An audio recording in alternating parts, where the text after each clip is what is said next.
Hey, it's Ed O'Keefe here, and you're about to listen to a quick little, I think about 10 minutes of audio of myself answering a question regarding why would a investor pay Tony Robbins $1 million, and what are the 12 to 15 metrics that he measures when working with a client. My brother-in-law sent me, who's a successful investor, sent me that question right around the time Tony was coming out with his book, Mastering the Money Game or something like that. It's a good book, by the way.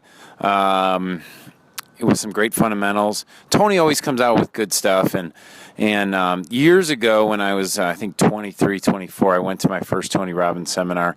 I later went on and just studied Neurolinguistic Programming and hypnosis and, psychology of winning, all those amazing things as well, being an entrepreneur, athlete, and coach. So in this short little time, you're gonna hear my best, as I call it, hallucination as to what Tony might measure, and you're gonna hear my thoughts as to why. Now, there's also a great audio interview that Tim Ferriss did with Tony Robbins, where Tim actually has the opportunity to ask Tony some of these questions directly. So go ahead, check it out. Let me know what you think. I hope you enjoy it. And if you like this type of material, then you'll definitely like checking out that interview Tony and Tim Ferriss did, as they definitely go deep into it. Along these modeling interviews, Josh Waitzkin and Tim Ferriss did one that was pretty outstanding as well. So that's it. This is Ed O'Keefe. I hope you enjoy this. It's a little rough. It's just kind of done on audio on my phone. I'm a little casual in the beginning, and then things pick up a little bit as we go. All right, enjoy.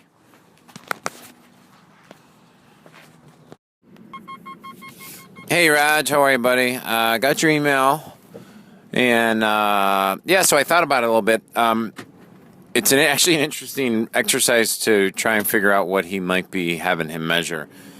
Some of the obvious things, this is just based on some things that you may see as obvious, and I think when you look at what are you willing to pay $1 million to someone for, the guy probably has a strong positive anchor and trust level with the figure, right? So he probably went to an event, read a book, and fell in love with them and has that strong relationship. So what's interesting about that, though, is that a lot of core change can occur simply because of that relationship, right? And the guy, if Tony exudes a certain level of certainty in that person, that transfers over, right?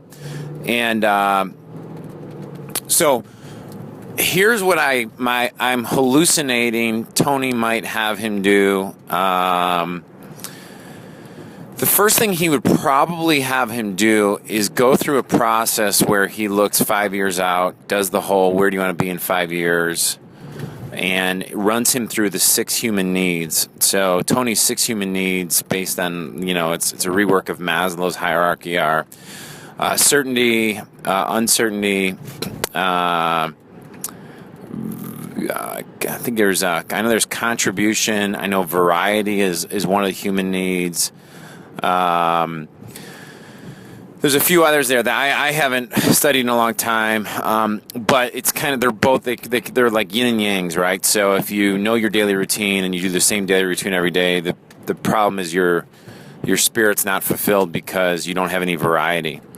So I would probably project that part of his diagnosis or coaching would be to look at where is this guy would like to have more of, and one of the measurements on a weekly basis, because I think daily would be too much, would be how is he interjecting or planning that into his life, right?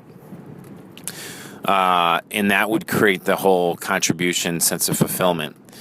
Then he'd probably work backwards into, from a performance perspective, if that's what the guy hired him for,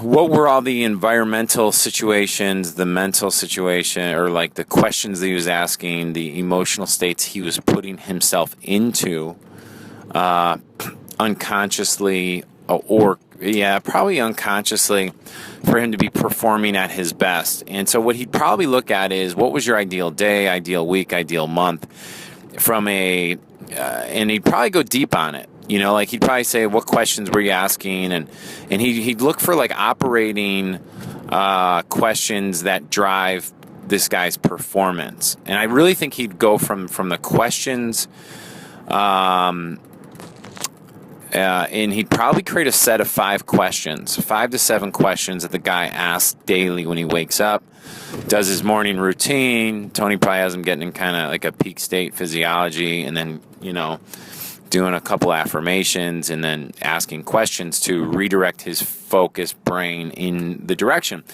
We all do this, right? It's just a matter of directing it to where he wants to be. The third thing I think, or fourth thing I think I'm at is, Tony probably then also analyzed where he's had his worst experiences and did not get out of them. So where an intervention needed to happen, where he might have hired a coach or something like that. And then he'd probably collapse those anchors. So that would probably be on a personal coaching level. That would not be a daily metric, but he may be measuring. I would say he would I think that would be an intervention. I think he would collapse those so those do not fire up.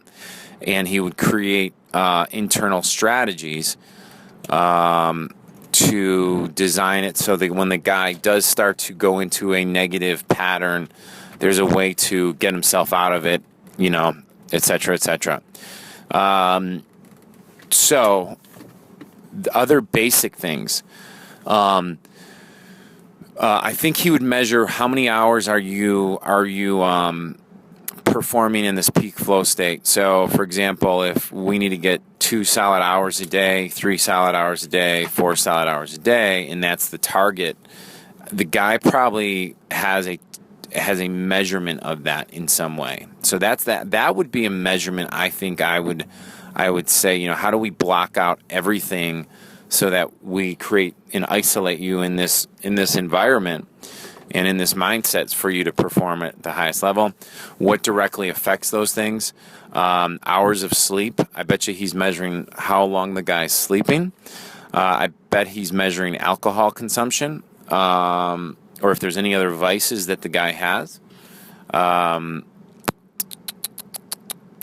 don't know. He may be measuring even food intake, and not like literally give me a meal plan, but on a scale of 0 to 10, how did you eat today to keep your energy and your mental focus? Because really where Tony's probably going is that you have these operational values and rules that you live by unconsciously. So how do we engineer everything around that for you to perform at a highest level possible? Did you get 30 minutes of reading in? ? That may be it.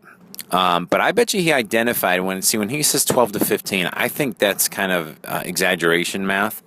But I bet you he identifies 3 to 4 core emotional states the guy wants to be in, and that is on the list. Negative emotional states, the proper measurement would be, how did you do when something triggered something? Like on a scale of 1 to 10, did you pull yourself out of it? And rate yourself. He would not have him list negative emotional states on that. Reason being is that would be a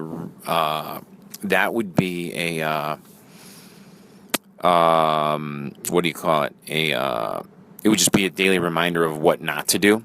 So he would be trying to look for the behavior to reinforce. Last thing that I can maybe hallucinate would depend possibly on the individual that he's coaching. And so if the guy says, well, a lifelong dream is to write a book, or a lifelong dream is to do X, the question, very, very simple, is, did we make progress on X? Did we do our, 20-mile march, meaning get up and you spend 20 minutes doing X?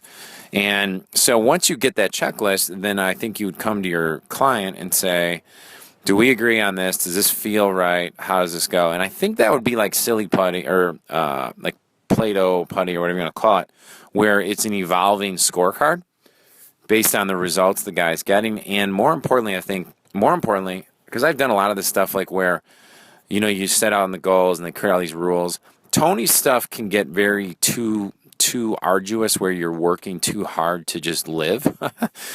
So I think one of the interesting points that I'd want to make is, does this feel right? Is this something that you're going to enjoy and you're going to want to do for the rest of your life? So those are my hallucinations, man.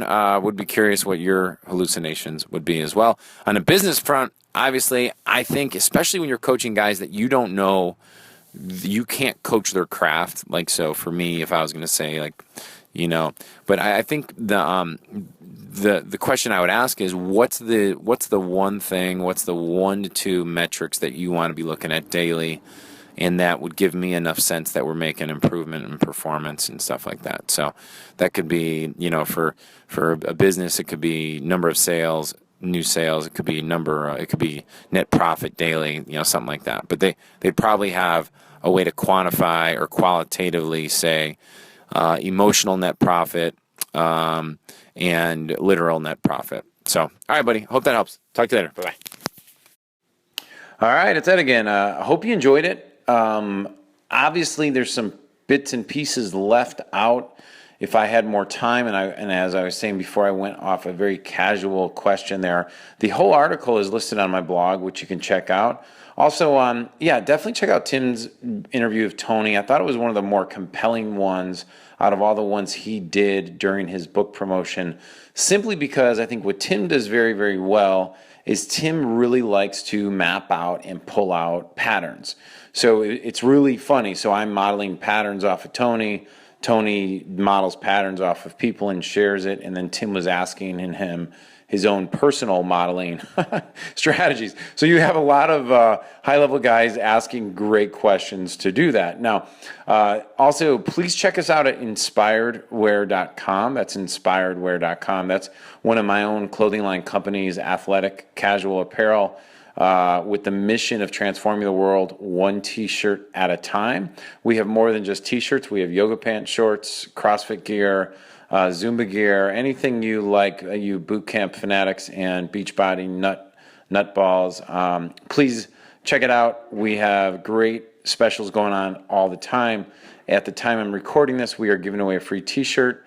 So go ahead and check it out at inspiredwear.com and share it with your friends and family. So until the next time, stay amazing, stay awesome, and do something great for someone else today. All right, take care now. Bye.